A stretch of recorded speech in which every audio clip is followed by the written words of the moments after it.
자, 오늘은 그것과 같이 연계된 말씀입니다. 성전을 정결하게 하신 사건이 언제 일어났냐 하는 것에 대해서는 분분하지만 대체적으로 이 성전을 성결케 하신 사건으로 인하여서 예수께서 십자가에 오르시게 되는 결정적인 재판에 넘겨지게 되는 사건이 되었다고 하는 것이 공공연한 의견입니다. 그러니까 이게 배치가 지금 요한복음에는 제일 앞에 나오잖아요. 그런데 공간복음상에서는 상당히 뒤쪽으로 가 있습니다. 예수께서 재판을 받으시는 그 장면에 앞서서 있었던 일이고, 그들이 예수님을 재판으로 넘겨간 그 종교의 지도자들이 이 일로 인하여서 분개하여 예수를 재판에 넘기게 되는 사건의 결정적인 사건이 바로 이 성전을 정결케 하는 사건입니다. 이런 배경하에서 오늘 본문들을 이제 하나씩 보도록 하겠습니다. 13절을 영어 표기되어 있으니까 바로 읽으실 수 있을 겁니다. 13절을 같이 읽겠습니다. 시작. When it was almost time for the Jewish Passover, Jesus went up to Jerusalem. 예, 13절 말씀은 Jewish Passover 1절 제일 마지막 첫 줄 제일 마지막에 Jewish Passover는 유대 사람의 유월절이라고 써있죠. 우리가 알고 있는 그 유월절이 맞습니다. 유대 사람의 유월절이라고 하니까 생소한데, 유월절은 출애굽 당시에 하나님께서 그 어린 양의 피를 문설주에 바른 자들에게는 죽음의 사자가 넘어갔다. 그래서 그에게 생명을 주셨다는 것을 기념하는 절기입니다. 근데 왜 유대 사람의 유월절이라고 했느냐 하는 게 문제예요. 당시에 교회는 당시의 교회는 이방인들 역시도 그 교회 안에 많이 있었고, 유대인이면서도 예수를 믿는다고 하는 자들도 있었고, 교회의 구성 공동체는 그랬습니다. 그러니까 예수를 좇는, 예수님의 그 복음을 믿는 자들의 교회라고 하는, 사도 요한이 살았던 당시에 그 교회 안에는 유대 사람만 있는 것이 아니라 이방인들도 있었어요. 그래서 그들에게는, 이방인들은 사실 유월절에 대한 개념이 없었습니다. 그리고 그들이 유월절이라고 하는 절기를 지켜야 할 이유도 사실은 그들에게는 없었어요. 새로운 복음의 시대가 왔을 때에 유월절은 상징적인, 그냥 하나님께서 우리에게 새 생명을 허락하셨다는 것이지, 이들이 얘기하는 표면적인, 보여지는 유월절을 지켜야 할 이유가 교회 안에서는 명분이 없었던 거예요. 그래서 당시에 유대 사람들은 유월절이 되면 예루살렘 성전으로 가서, 당시의 성전이라고 하면 헤롯 성전을 말하는 겁니다. 그래서 헤롯 성전에 가서 유월절의 절기를 지켰지만, 교회 공동체 안에 있는 자들 중에는 유월절을 지키지 않는 자들이 있었다는 거죠. 그래서 요한은 지금 여기서 유대 사람의 유월절이라고 말을 하고 있는 겁니다. 예수께서 지금 예루살렘으로 올라가셨습니다. 14절을 같이 읽겠습니다. 시작.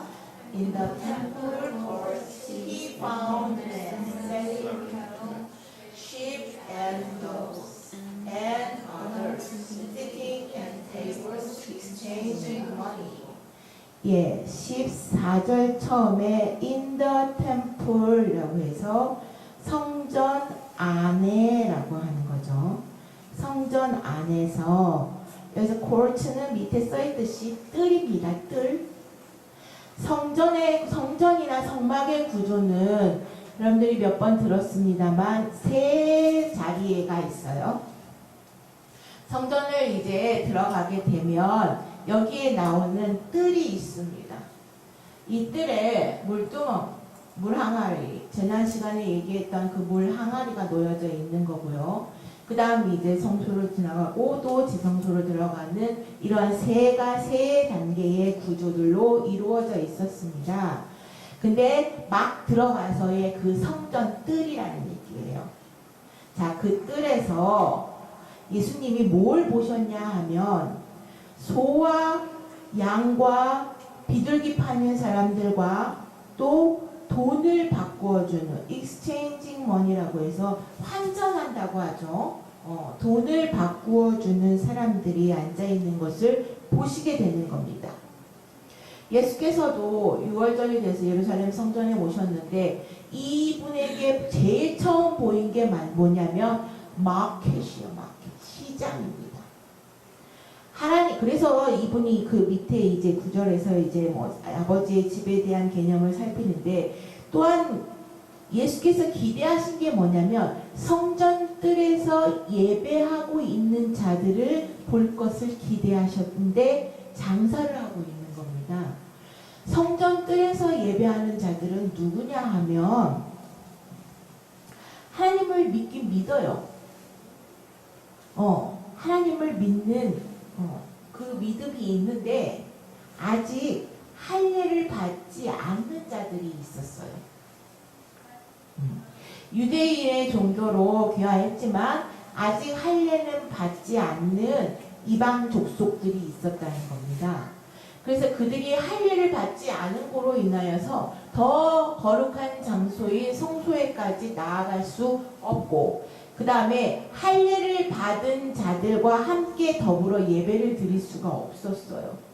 그래서 성전의 그 미문 바로 들어가는 그 뜰, 물두멍이 놓여있는 그 앞서 그 뜰에 이들이 예배를 드렸던 장소입니다.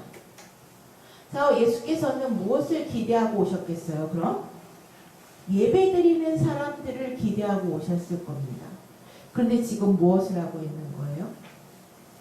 장사를 하고 있는 거예요. 왜 이들이 장사를 해야 했냐 하는 거죠. 하나님께 성전에서 제사를 드릴 때는 필요한 게 있었어요. 그죠? 좀 부유한 자들은 소를 드리는 자들도 있었고 좀 그게 좀 안 되는 자들은 양을 드렸어요. 그것도 안 되는 자들에게는 비둘기를 드리도록 하셨어요. 이거는 하나님의 지극히 인간을 사랑하는 그의 마음에서 그분이 정하신 일들이었어요.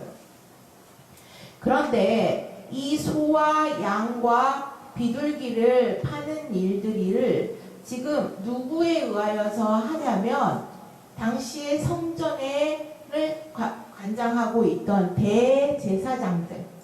대제사장들의 하수인들이 여기에서 장사를 하는 겁니다. 대제사장들의 하수인들이 지금 동물들을 팔아요. 왜? 제사를 직접 드릴 수 있는 자들이 너무 먼 거리에서 오니까 그 동물들을 다 끌고 오게 되면 흠이 생기게 되죠. 흠이 생기게 되면 제물의 역을 할 수 없는 겁니다.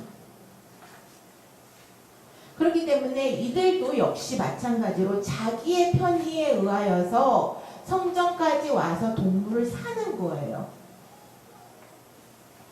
자, 그것을 아는 대제사장이 이들의 편의를 구한다, 이들의 편의를 위한다고 하면서 자기들의 폭리를 취하는 겁니다. 시세가 이 정결한 제사용 동물들을 파는 데 있어서 어느 정도 비싸게 팔았냐면 3배에서 5배 정도의 프리미엄을 붙여서 시가에 그 정도 되는 걸로 팔았다는 거죠. 자, 제사를 드리러 6월절에 절기에 제사를 드리러 오는 자들은 울며 겨자 먹기로 살 수밖에 없었어요. 또 돈을 바꾸는 데 있어서 일상의 것으로 화폐로 바꿔도 되는데 이들은 그걸 받지 않고 유대의 화폐로만 받는 거예요. 그러면 이들의 화폐는 뭐냐? 아람의 화폐든지 다른 족속들의 화폐든지 자기들이 쓰는 화폐를 가지고 와서 역시 또 유대의 화폐로 바꿔야 하는 겁니다.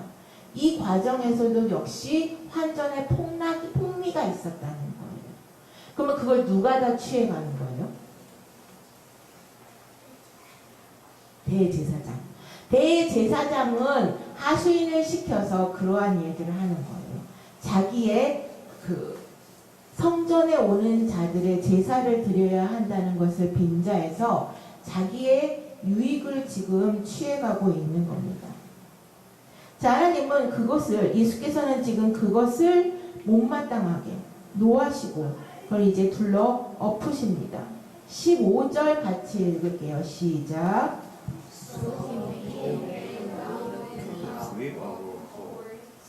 And drove all from the temple area, both sheep and cattle. He scattered the coins of the money changers and overturned their tables. 예, 그래서 예수님은 뭘 만드셨냐 하면 노끈으로 채찍을 만드셨습니다. 그래서 그들이 지금 장사를 하고 있는 그 상을 이렇게 탁 쳐가면서 성전에서 그들을 내쫓으시는 거예요. 장사하고 있는 사람들을 다 내쫓고 돈 바꾸어 주는 사람들의 돈도 다 쏟아서 엎으시고 그 상을 다 둘러 엎으시는 일을 하는 겁니다. 이 일이 바로 성전 척결 사건의 아주 결정적인 행동이 되시는 거예요. 자, 15절 말씀에서 지금 노끈으로 채찍을 만들어서 양과 소와 함께 그들을 모두 성전에서 내쫓으시고 돈 바꾸어 주는 사람들의 돈을 쏟아버리고 상을 둘러 엎으신 이 사건은 예수께서 십자가에 달려 돌아가시게 되는 결정적인 사건이 되지만 하나님 편에서는 본래의 성전에 임하시는 하나님의 임재를 회복하는 사건이 되기도 하는 겁니다. 본래 성전은 하나님께서 거기에 임하셔서 너희와 함께 화목하고자 교제하고자 하는 장소였죠. 성막 배웠죠. 성막을 만들고 나서 여호와의 구름이 그 성막을 덮게 돼요. 그 여호와의 구름이 내려오게 되면 우리가 여기에 머무르는 거고 여호와의 구름이 이제 올라서서 움직임에 되면 우리는 또 같이 그 무리들이 움직이게 되는 겁니다. 하나님의 운행하시는 것과 우리가 함께 움직이게 되는 거예요. 그런데 이 성전이 여호와의 이름을 빙자해서 여호와의 이름을 망령되이 일컫는 자들로 인하여서 본래의 기능이 상실됐다는 겁니다. 원래 그 가축을 제사를 드리기 위하여서 가축을 구할 수 있는 지역은 따로 예비해 놓으신 곳이 있었어요. 예루살렘 동편에 감람산이라고 들어보셨어요? 감람산에선 예루살렘이 이렇게 딱 보여요. 시가지가. 그 정도로 굉장히 가까운 지역에 그 감람산에 하나님의 아들들이라고 해서 목축을 하는 자들, 추정하건대 모세의 장인이었던 이드로의 후손들일 것이다 하는 추정도 있을 정도로 목축을 하는 하나님의 아들들에게 그 일을 하도록 하셨어요. 허락하셨어요. 왜? 그들을 향하신 하나님의 긍휼이었거든요. 그런데 그것을 하나님의 아들들이 원래 그 제사를 위한 가축들을 공급하도록 했는데 첫째는 대제사장의 그 무리들이 그들하고 싸웠어요. 이권 다툼을 한 거예요. 너희들이 거기에서 제사를 드리는 제물들을 그렇게 해서 하려면 우리한테 성전세를 바치라 하는 거죠. 근데 그들은 본래의 하나님께서 우리에게 주신 권한이에요. 목축을 하도록. 하기 때문에 이거는 하나님의 일이다. 하나님의 사람이다. 라고 하여서 대제사장들과 결별하게 돼요. 그러면서 그 이후로 대제사장들이 성전 뜰에서 장사를 시작하는 겁니다. 자기들의 이익을 위하여. 또 하나 편에서 보면 유대인들의 공범이에요. 묵인죄입니다. 유대인들 역시도 그 수고를 하기 싫었던 거예요.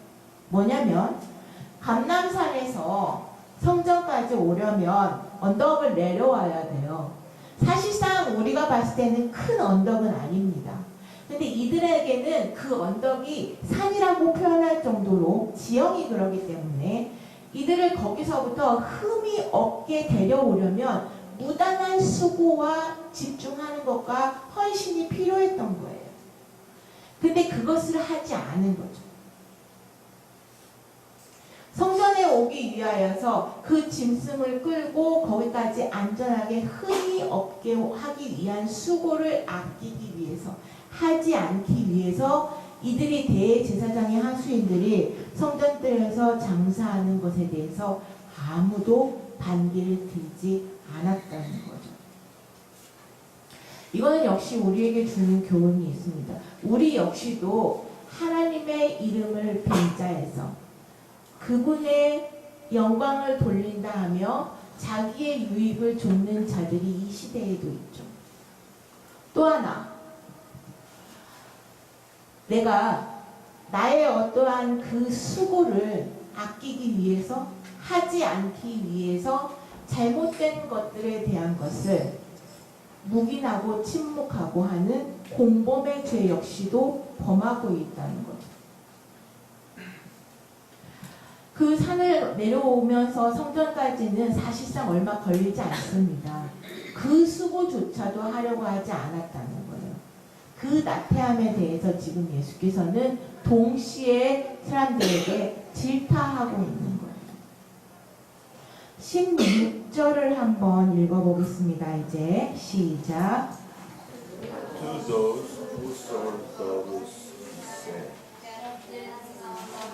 Get this How dare you turn my brothers into a mock. 예, 16절. 예수님은 소와 양을 파는 자들도 물론 뭐라고 하시는 질책하시는 것이 강했지만 비둘기 파는 사람에 대한 것을 별도로 얘기하실 정도는 거는 뭐냐면 약한 자들에 대한 너희들이 약한 자들을 돌아보지 않았다. 없는 자들.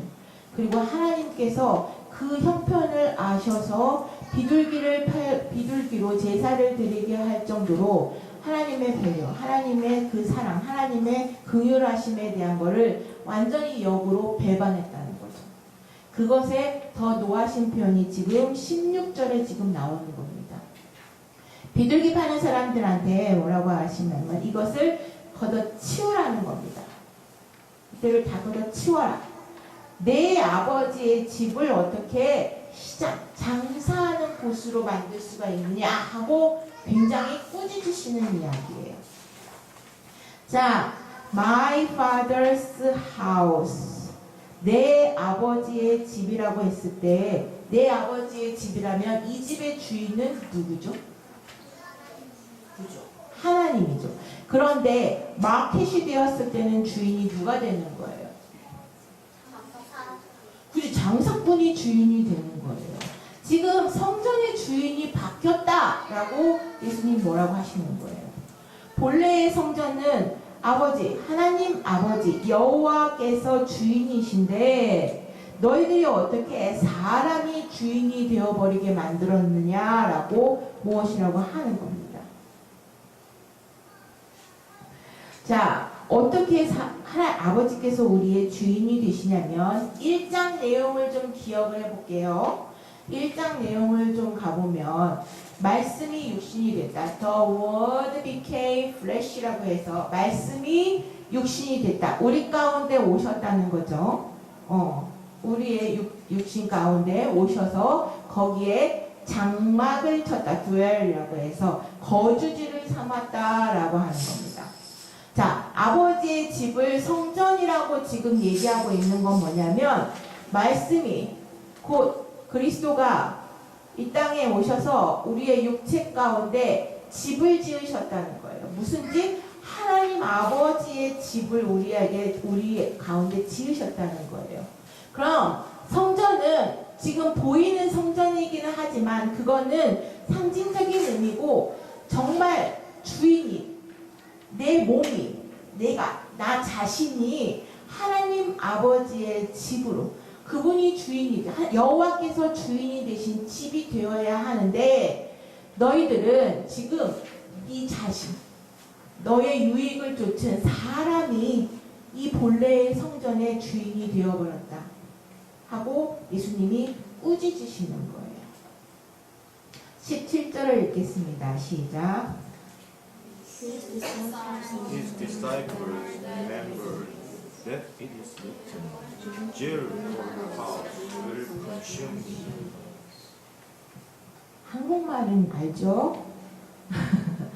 영어를 한국말로 써놓으니까 어색한가요? 자, 둘째 줄, 그러니까 17절에 예수의 제자들은 기억할 때는 겁니다. 뭐를? 기록되어진 말씀들을. 자, 뜬금맞게 이 구절이 지금 나와요. 17절이. 자, 뭐를 기억했냐 하면 열정이 하나님의 집을 위한 열정이 나를 소멸시킬 것이다 하는 그 구절을 기억해냈다는 거예요. 자, 그럼 이 구절이 어디에 있는지를 우리도 알아야 되겠죠. 이 구절은 시편 69편 9절에 있습니다. 찾아가 볼까요?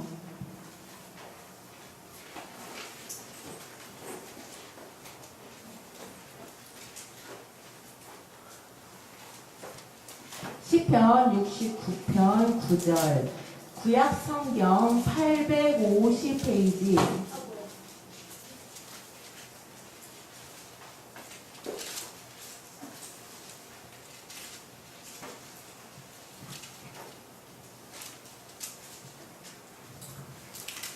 찾으셨나요? 찾으셨으면 같이 읽겠습니다. 시작. 주의 집을 위하는 열성이 나를 삼키고 주를 회방하는 회방이 내게 미쳤나이다. 예, 지금 제자들이 기억해낸 말씀은 바로 이 시편 69편 9절의 말씀이에요. 주의 집을 위하는 열성이 나를 삼키고 주를 회방하는 회방이 내게 미쳤나이다 라고 하는 겁니다. 자, 여기서 삼킨다 라고 하는 말은 그 요한의 기록인 계시록서에 가보게 되면 삼킨다라는 말이 계속 등장하게 되는데 죽임을 당한다라고 하는 말이에요. 그래서 주님의 집, 아버지의 집을 생각하는 내 열정이 나를 죽게 할 것이다 라고 하는 거죠. 왜 갑자기 이 17절의 말씀이 등장하냐면 이 성전을 정결케 한 사건으로 인해서 예수께서 십자가에 달려 돌아가실 것에 대한 것을 돌아가시게 되었다는 것을 요한이 지금 이야기를 하고 있는 거예요. 자, 그리고 그 후에 예수님의 죽으심을 회상할 때마다 이 구절들이 등장합니다. 바울의 서신서에서도 똑같은 이 시편의 말씀을 등장시켜서 예수님의 죽으심에 대한 것을 상징적으로 이야기를 해주고 있어요. 17절은 어떻게 보면은 저자인 사도 요한이 개입한 구절이라고 할 수 있습니다. 자, 성전을 세우신 하나님의 뜻, 본래의 주님의 집을 세우고자 했던 그 하나님의 뜻에 대한 열정, 이 사람의 유익을 좇아서 하는 자들의 그 일들을 회파하시고 본래의 성전에 그 하나님의 뜻을 세우고자 했던 그 열심으로 인하여서 그 일들로 인하여서 예수께서 죽음을 당하게 되셨다라고 하는 것이 이 구절의 뜻이 되는 겁니다. 그것을 제자들은 기억을 해냈다는 거예요. 그래서 예수께서는 이제 종말의 구원을 가져오시게 된다는 것들을 이제 풀어가게 됩니다. 18절을 읽어볼게요. 시작. Then the Jews demanded of him, What miraculous sign can you show us to prove your authority to all this? 예, 예수께서 이렇게 자기들이 장사하던 상을 다 뒤집어 엎고 쫓아내고 또 내 아버지의 집을 더럽혔다는 것에 대해서 꾸짖은 것에 대해서 이제 유대인들이 반문을 하는 거예요. 자, 18절. 그러자 유대인들이 요구를 합니다. 뭘 요구를 하냐면, 무슨 기적 같은 표적을 우리에게 보여줄 수 있습니까? 당신은? 라고 물어보는 거예요. 어떤 표적이냐면, 우리에게 당신이 이렇게 와갖고 상을 다 뒤집어 엎고 우리를 내쫓을 만한 권한이 당신에게 있는지를 우리에게 표적으로 보여달라고 하는 겁니다. 자, 이들은 당당할 수밖에 없었죠. 아까 이들은 대제사장의 승인 하에 들어온 자들이에요.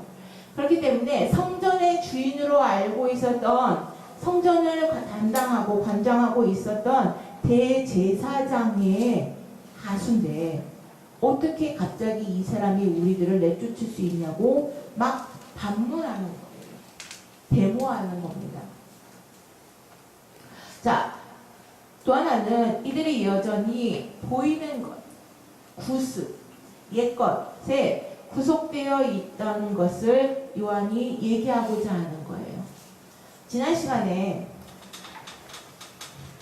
표적이라고 하는, 기적이라고 하는 것에 대해서 두 가지의 견해차가 있다고 말씀을 드렸어요.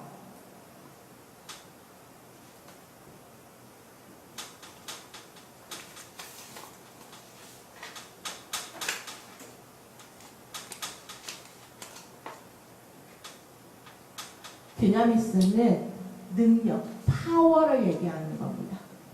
그래서 유대인들이 요구하는 것은 바로 이 dynamis에 대한 이야기예요. 당신이 무슨 힘이 있어서 이 같은 일을 하는 겁니까? 하고 당신의 힘, 당신의 권력, 당신이 이렇게 할 수 있는 권한, 이런 거를 보여달라고 하는 겁니다. 당신이 대제사장과 겨룰 만한 권한을 가지고 있습니까? 라고 하고 데모를 하는 거예요. 그런데 사도 요한은 요한복음에서 한 번도 dynamis에 대한 걸 얘기하지 않는다고 말씀드렸어요. 미라클러스 사인은 세메이온이다 라고 하는 거예요.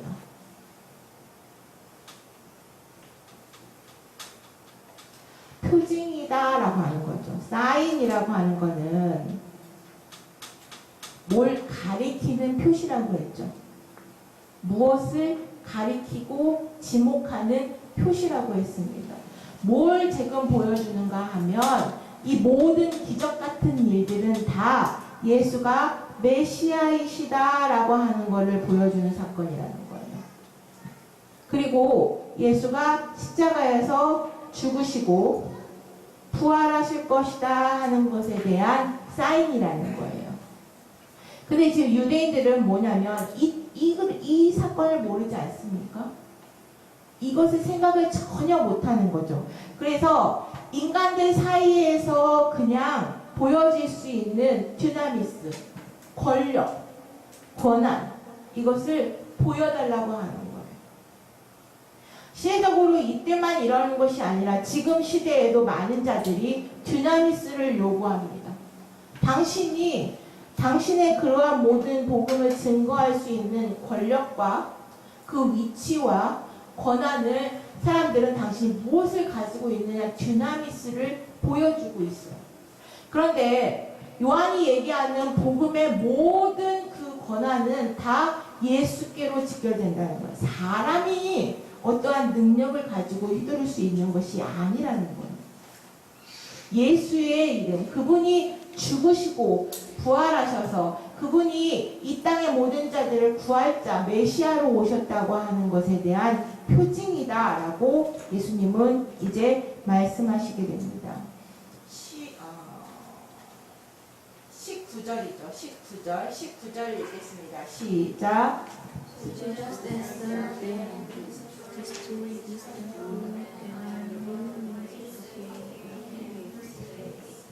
네, 이 19절이 핵심이 되는 구절이에요.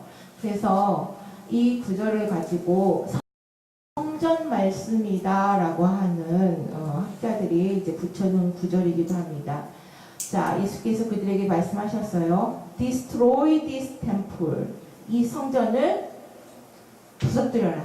허물어라. 그러면 내가 다시 일으킬 것이다. 얼마 만에? 여기서 또 3일이 등장합니다. 우리는 3일을 얘기하면 이제 기억나는 게 있죠. 그것도 그렇죠. 그거는 모세에게 언약을 주셨던 구습의 언약도 있는데, 이제 요한이 얘기하고자 하는 3일은, 그렇죠. 부활의 사건이에요. 얘도 마찬가지로 부활을 의미하는 겁니다. 성전을 허물어라. 그러면 내가 사흘 만에 다시 세우겠다. 이 유대인들이 이제 물어보는 것에서 예수님이 말씀하신 거는 밑도 끝도 없는 이야기예요. 그렇죠? 자, 그런데 이걸 잘 생각해 보면 이들의 눈높이에 맞추신 것일 수도 있어요. 왜냐하면 보여지는 표적을 구한 거잖아요. 그럼 너희가 보고 있는 그 성전을 허물어라. 그러면 내가 다시 일으켜 세울 것이다. 라고 이야기를 하는 거는 너희들은 딱 거기까지 수준밖에 되지 않는다고 하는 예수님의 말씀이에요. 너희들은 보이는 것을 구하기 때문에 보여지는 것에 대한 것을 자꾸 요구하지만 나는 보이지 않는 성전에 대한 이야기를 하고 있는 것이다 라고 하는 거죠. 자, 예수님은 그 전까지 유대인들이 지금 표징을 구하기 전까지는 성전을 깨끗하게 하는 일만 하셨죠. 성전을 깨끗하게 하시기 위한 것이 그분의 목적이었어요.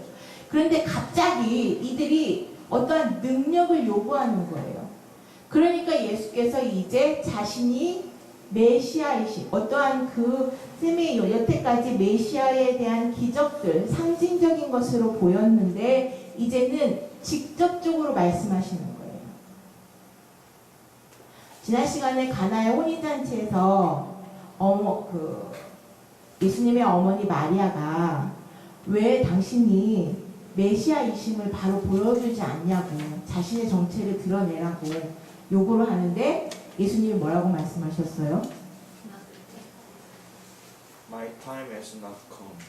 내가 아직 때가 되지 않았다고 말씀을 하셨어요.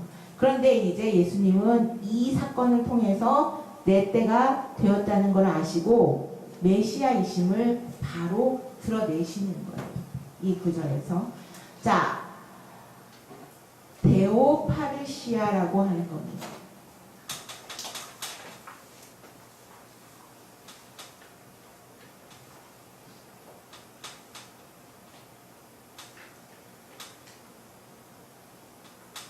데오라고 하는 거는 하나님이죠.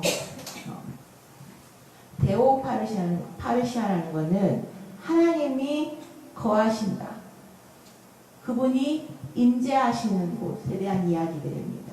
그러니까 예수께서 지금 하시는 것은 뭐냐면 너희들이 보고 있는 너희들의 유익을 좇아서 만들어진 그 성전은 이제 내가 허물고 다시 옛 구습을 버리고 백성들 가운데 화목해 그분들과 관계를 회복하고자 하는 거하시기 위한 임재하시기 위한 데오파르시아를 위한 성전을 다시 짓겠다는 거예요. 자, 부활하시는 사건은 보이지 않는 거예요. 이 성전을 허물고 나의 육체로 예수님의 육체로 이루어진 새 성전을 세울 능력과 권한을 내가 가진 자다라고 선포하시는 것이 바로 이 19절의 말씀인 겁니다. 20절을 같이 읽어볼게요. 시작.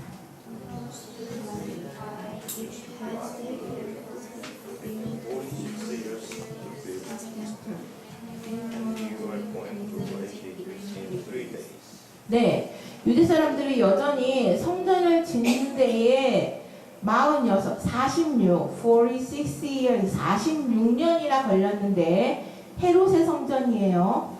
헤롯의 성전을 짓는데 46해나 걸렸는데 이것을 어떻게 허물고 다시 3일 만에 짓겠다고 하는 그 허무맹랑한 이야기를 하느냐라고 유대인들이 지금 얘기를 하는 겁니다. 여전히 이들은 보지 못하는 거예요. 예수께서 뭔지 알아듣지 못하는 겁니다. 빛이 오셨는데 여전히 어둠 가운데 있는 자들은 어둠에 가리워져서 빛을 받을 수가 없는 것. 1장에서 배웠죠, 빛이.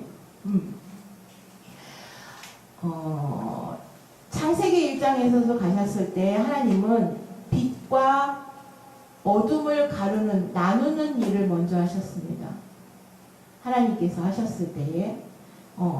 그래서 빛을 낮이라 칭하고 어둠을 밤이라 칭하시면서 그들을 나누는 일을 하셨는데, 역시 요한의 복음에서도 창세기에 연계돼서 빛과 어둠이 나뉘어지고 있는 것을 그대로 보여주고 있는 거예요. 어둠에 속한 자들은 예수께서 하시는 말씀이 무엇인지를 모릅니다. 그런데 뒤에 가면 요한이 뭐라고 얘기하냐면, 예루살렘에 예수께서 거하시는 동안에 그 표징을 보고 사람들이 믿었다라고 이야기를 해요. 그러면 그 예수께서 하시는 표징이 무엇인지를 아는 자들이 있었다는 거예요. 빛을 내 몸 안에, 내 안에, 마음 안에 빛으로 받아들여서 내 안에 있던 어둠이 걷어지고 빛의 사람들이 되었다는 거예요. 요한이 지금 역시 말하는 것도 빛의 자녀와 어둠의 자녀들의 나눔에 대한 이야기들이에요. 자, 유대인들은 지금 46회나 걸렸는데 당신이 어떻게 사흘 만에 이걸 세우겠다고 하는 겁니까? 헤롯 성전은 BC 20년부터 지어졌대요. BC 20년? 그러니까 예수께서 이 이야기를 하실 때를 추정하건대, 그러면 AD 26년이나 27년 정도 되겠죠? 맞아요? 예수께서 이 이야기를 하실 때면 AD 한 26년, 27년 정도 될 거라고 하는 겁니다. 어디 그게 중요한 것이 아니라 지금 유대인들은 여전히 보이는 어떠한 권력에 자신들의 생각이 집중되어 있었다는 거예요. 권한. 누군가 사람이 부여한 권한에 여전히 매여 있었다는 겁니다. 자, 21절 맞죠? 21절을 읽겠습니다. 시작. But the temple is spoken of was his father. 네. 그러나 예수께서 성전이라고 말씀하신 것은 뭘 두고 하신 말씀이었냐고요? 그의 몸, his body라고 하는 겁니다. 자, 본래의 성전은 하나님의 임재, 하나님이 우리와 함께 하신다는 것을 의미한다고 했죠. 그런데 그것이 자신의 몸, 내가 하나님의, 내 몸이 바로 성전이라고 하는 것은 하나님께서 나와 함께 하시는, 그 임재하시는 하나님의 예배의 대상이다라고 하는 거예요. 요한복음 1장 1절에 나온 1장 1절부터 2절까지 우리가 외웠었잖아요. 곧 말씀이 하나님이시다라고 하는 것에 대한 요한의 이야기예요. 에베소서 1장 23절을 한번 찾아보겠습니다. 에베소서 1장 23절.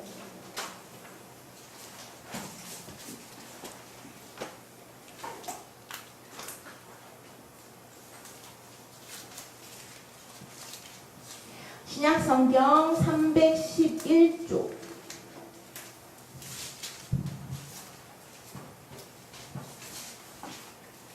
신약성경 311페이지. 에베소서 1장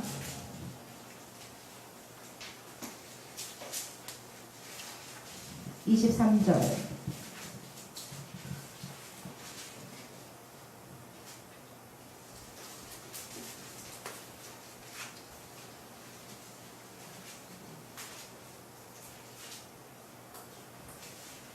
찾았습니까? 자, 에베소서 1장 23절을 같이 읽겠습니다. 시작. 교회는 왜 부인이 만민 안에서 충만케 하시는 자의 충만이니라. 교회는 누구의 몸이요? 교회는 그의 몸이니, 여기서 이제 그가 이 글을 얘기하고 있는 것은 뭐냐면 17절까지 이제 올라가 보세요. 17절. 우리 주 예수 그리스도의 하나님 영광의 아버지께서 지혜와 계시의 정신을 너희에게 주사 하나님을 알게 하시고 너희 마음 눈을 밝히사 그의 부르심의 소망이 무엇이며 성도 안에서 그 기업의 영광의 풍성이 무엇이며 그의 힘의 강력으로 역사하심을 따라 믿는 우리에게 베푸실 능력의 지극히 크심이 어떤 것을 너희로 알게 하시기를 구한다 라고 바울이 이야기하고 있어요. 그래서 교회는, 성전은 우리 주 예수 그리스도의 하나님 영광의 아버지, 그분의 몸인 겁니다. 우리는 마찬가지로 교회된 우리는 우리가 주인이 아니라 우리 주 예수 그리스도의 하나님이 주인이시라는 거예요. 나의 유익을 구하는 것이 아니라 아버지의 뜻을 따라 쫓아야 하는데 무엇이 아버지의 뜻인지를 지혜와 계시로 알게 하셨다는 거예요. 바울은 지금 그 얘기를 하는 겁니다. 요한은 빛으로 오셨다고 이야기를 하는 겁니다. 창세기 1장에서는 땅이 공허하고 혼돈한 중에서 여호와의 신은 수면 위에 운행하셨는데 그 알지 못하는 자들에게 빛과 어둠을 가르는 것으로 인해서 무엇이 참이고 무엇이 거짓인지를 알게 하셨다는 거예요. 그리고 그분의 기업에 그분이 이루고자 하는 영광을 그것이 무엇인지를 알게 하시기 위해서 했는데 그걸 위하여서 20절 읽어보면 그 일을 위하여서 그 능력이 그리스도 안에서 나타났다는 거예요. 예수께서 이 땅에 오셔서 예수님 안에서 그분의 하나님의 능력이 뭔지를 나타내셨는데 무엇으로 그 역사하신 능력을 나타냈냐면 죽은 자들 가운데서 다시 살리셨다는 거죠. 죽으시고 부활하신 사건이 그분의 능력이라는 거예요. 그리고 그것이 교회를 향한 하나님의 뜻이라는 거죠. 그럼 우리에게 역시 요구하시는 것이 뭐냐면 옛것에 대해서는 죽고 다시 새 사람으로 부활하라는 거예요. 새롭게 태어나라는 겁니다. 그래서 우리가 다음 시간에 이제 보게 된 니고데모에게 하는 이야기가 바로 그 거듭남에 대한 이야기가 이 서막이에요. 본래의 본문으로 다시 오도록 하겠습니다. 주보를 보시고 22절을 읽어보세요. 22절 같이 시작. After he was raised from the dead, his disciples recalled what he had said. Then they believed the scripture and the words that Jesus had spoken. 예, 22절 역시 저자의 개입에 대한 말씀입니다. 22절 제자들이 언제 그랬냐면은 예수께서 죽은 사람들 가운데서 다시 부활하신 이후에야 그의 제자들이 그가 어떠한 말씀을 하셨고 그리고 성경 말씀과 예수께서 하셨던 그 말씀을 믿게 되었다라고 하는 거예요. 자, 제자들이 예수께서 부활하신 다음에서야 그것이 무엇인지를 그 예수가 하신 말씀이 무엇인지를 알게 됐다는 거죠. 그러니까 요한은 이 사건 이후에 이렇게 해서 예수님이 부활하신 사건에 대한 이야기를 하기 위해서 이 말씀을 하신 거였구나라는 거를 나중에 알게 됐다는 거예요. 예수가 부활하신 이후에. 자, 여기에서 스크립처라고 하는 것이 어느 구절에 해당하느냐 하는 The Scripture로 성경 말씀에 해당하는 구절은 시편 16편 10절입니다. 마지막 한 번만 더 찾아볼게요. 시편 16편 10절.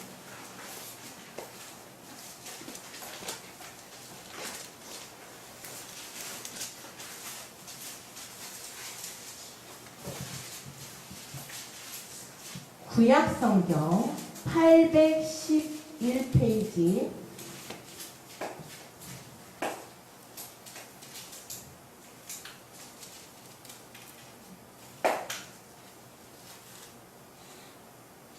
시편 16편 10절을 같이 읽겠습니다. 시작. 이는 내 영혼을 음부에 버리지 아니하시며 주의 거룩한 자로 썩지 않게 하실 것임이니이다. 예, 시편 16편은 다윗의 그 도망다닐 때의 이야기이기는 하지만 16편 10절은 예수께서 이 땅에 오셔서 죽으시지만 부활하실 거에 대한 예표의 말씀이기도 하는 겁니다. 그래서 이 구절들을 예수의 부활과 관련해서 사람들은 계속 되뇌이면서 말씀에 대한 것을 믿게 되었다라고 하는 거예요. 주께서 내 영혼을 수월에 버리지 아니하시고 주의 성도들을, 주의 거룩한 자들을 썩지 않게 하실 것이다 라고 하는 거죠. 자, 예수께서 부활하셨고 이제 우리 역시도 부활하도록 하실 것이라는 거예요. 주의 성도들도 역시 부활에 동참하는 자들로 만드실 것이라는 거죠. 무엇이냐면 그가 말씀하신 것, 예수께서 말씀하신 것, 예수께서 말씀하신 것이 뭐예요? 성전을 허물라는 거예요. 자, 어떤 성전을 허물라는 거냐면은 내 옛 구습의 속을 쫓아서 내 유익을 쫓아서 하는 그러한 어둠에 속한 일들을 다 쫓아버리라는 거예요. 없애버리라는 겁니다. 그래야 너희들이 부활에 동참하는 자들이 될 수 있을 것이다 라고 하는 거예요. 이제 23절로 25절까지는 이 사건과는 좀 별개되는 이제 재판과 관련되는 구절들입니다. 23절을 한번 읽어볼게요. 시작. Now, while he was in Jerusalem at the Passover feast, many people saw the miraculous signs he was doing and believed in Jesus.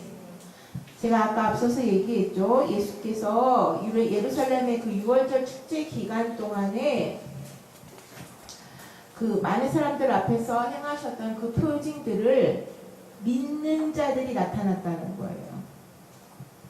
자, 그들이 어떠한 연유로 인하여서 이것들을 믿게 되었는지의 정황에 대해서는, 그리고 어떠한 표징들을 더 보여주셨는지에 대한 거는 이제 앞으로 전개를 하겠지만, 요한이 얘기하는 것들은 빛과 어둠이 갈려지는 일이 이제 시작이 됐다는 거예요. 그들의 6월절의 절기를 좇아서 온 자들인데 그들이 자신들이 나도 모르는 사이에 방자하게 그 범죄 안에 우리가 같이 공범의 자리에 있었던 자신들을 이제 회개하고 거룩한 그 하나님의 나라에 본래의 하나님께서 우리와 화목하고자 하셨던 그 본래의 성전에 그 하나님 나라에 동참하는 자들이 생겨났다는 겁니다. 그들이 그 행하는 표징들이 무엇인지에 대한 것을 이제 믿고 따르게 되었다는 거예요. 자, 24절과 25절을 같이 읽겠습니다. 24절과 25절이 같은 맥락의 이야기이기 때문에 24절과 25절을 같이 읽겠습니다. 시작. But Jesus would not entrust himself to them, for he knew them. He did not need man's testimony about men, for he knew what was in man. 네. 24절과 25절에 대한 것은 예수의 재판과 관련된 이야기라고 말씀드렸어요. 이 성전의 정결한 사건이 예수님이 십자가에 못 박혀 돌아가시게 되는 재판에 회부되는 결정적인 사건이라고 말씀드렸는데, 재판이라고 하는 것은 넘어가게 되면 어떠한 그 죄인의 입장에서든 피해자의 입장에서든 피의자의 입장에서든 따라붙는 것이 뭐냐면 그를 보호하고 그의 무죄를 선언하고자 하는 변호사입니다. 재판에서 변호사, 그 다음에 그들을 어떻게 해서든지 범죄자를 만들려고 하는 검사들이 있고 그 재판의 판결자, 판사들이 있죠. 지금 재판의 판결자, 판사는 로마의 감독하에 있는 빌라도 총독이 맡게 된 거고, 그 다음에 검사 측은 누구냐 하면 대제사장과 또 그 율법사들과 그 다음에 많은 유대인들이 예수를 십자가에 못 박으라고 하는 자입니다. 자, 변호사는 있어요, 없어요? 왜 변호가 필요하지 않으셨냐는 거예요. 이것에 대한 24절과 25절에 대한 이야기예요. 예수께서 변호사를 두지 변호하는 자, 나의 무죄를 변호하는 자를 사람들한테 맡기지 않으셨다는 거예요. 왜 그러냐면 첫째, 예수는 그들의 손에 의하여서 죽으셔야만 했어요. 그건 예수님이 너무 잘 아셨다는 겁니다. 그래서 예수께서는 그들의 손에 죽으셔야만 했기 때문에 변호를 거부했죠. 자, 24절에 또 하나의 이유를 이야기를 합니다. 인트러스트에 대한 이야기예요. 인트러스트라는 얘기는 뭐냐면 내 어떠한 모든 내가 가지고 있는 내 것에 대한 것을 의탁하는 걸 말합니다. 위임하는 거. 그래서 위임한다는 건 뭐냐면 그들에게 여기 나오는 것대로 맡긴다는 거예요. 그한테 나를 맡긴다. 자, 그런데 24절에 인트러스트 힘셀프 해가지고서는 힘셀프 그 자신을 사람에게는 맡기지 않으셨다는 거예요.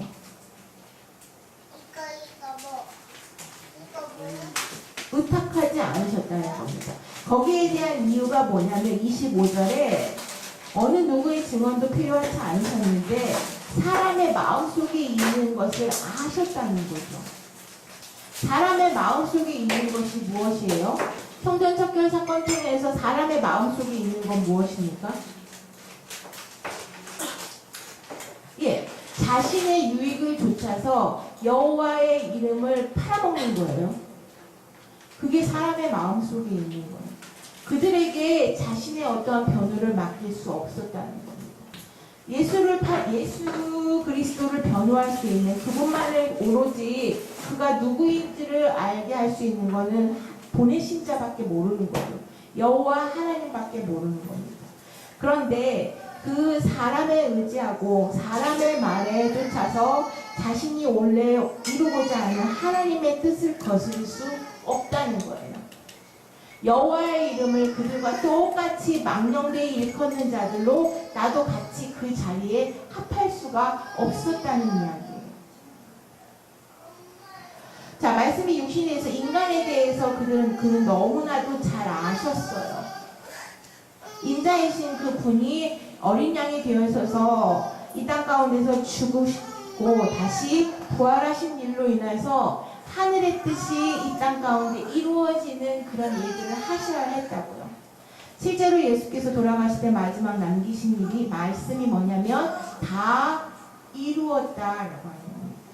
다 이루었다라고 하는 건 뭐냐면 하나님께서 본래 이 땅을 창조하시고 그분이 이 땅 가운데 새겨주신 그 교훈의 말씀을 깨달을 수 있도록 내가 그것들을 다 표징으로 보였다라고 하는 겁니다. 그리고 그것을 직접 자신이 행하셨다는 거예요. 자신의 몸을 들어서 그걸 보이셨다는 겁니다. 그래서 다 이루셨는데 마지막에 사람을 의지할 수는 없으셨겠죠. 24절과 25절은 당대의 지도자들 그리고 지금의 지도자들 그리고 예수를 믿는다 하는 자들에게 또한 교훈의 말씀이 되는 겁니다. 당대의 지도자들은 사람을 의식했어요. 유대인들의 편의와 자기들의 어떠한 유익을 좇는다고 해서 성전 안에 예배를 드려야 할 장소를 장사하는 곳으로 만들어버렸습니다. 또 그 제사를 드리는 제물들을 편의를 위하여서 자기들의 편의를 위하여서 유대인들 역시도 멀리서 가져오기보다는 그 안에서 이룬 것을 너무 편해서 묵인했어요. 그들의 만행과 그들의 잘못을. 그것들을 아시는 분이 그 사람들을 의지하지 않고 그들에게 영혼을 팔지 않으셨다는 거죠. 지도자들 역시도 그리고 예수를 좇는다 하고 그를 믿는 자들 역시도 그것과 같이 결탁하지 말으라는 것.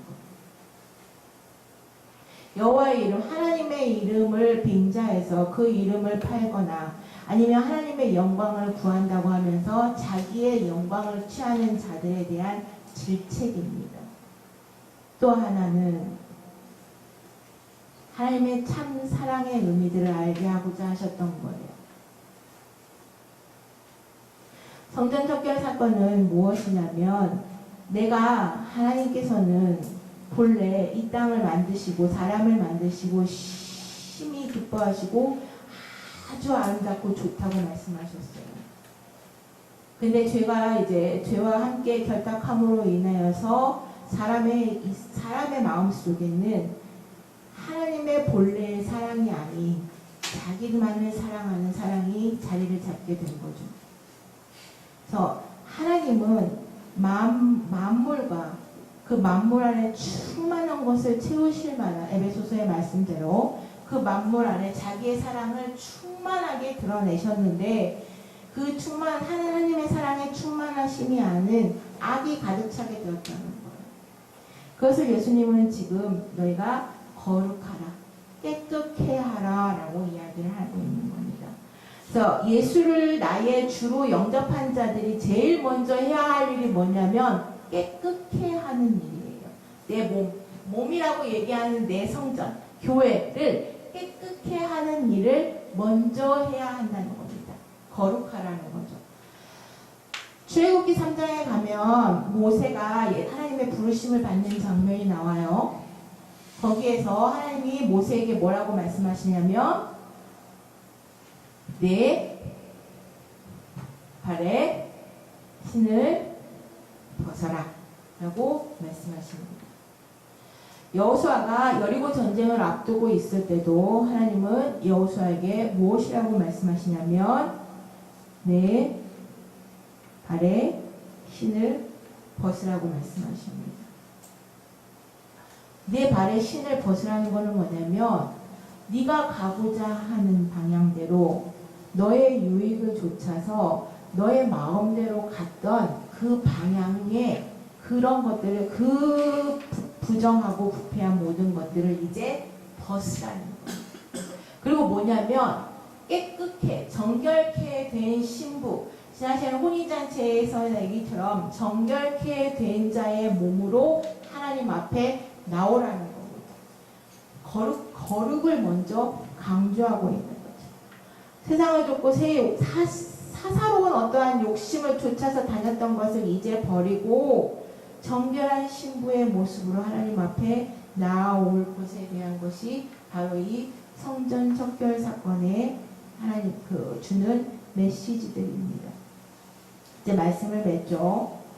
말씀이 육신이 되셔서 인간 가운데 오신 그분은 인간의 그 마음속을 너무 많이 아셨습니다.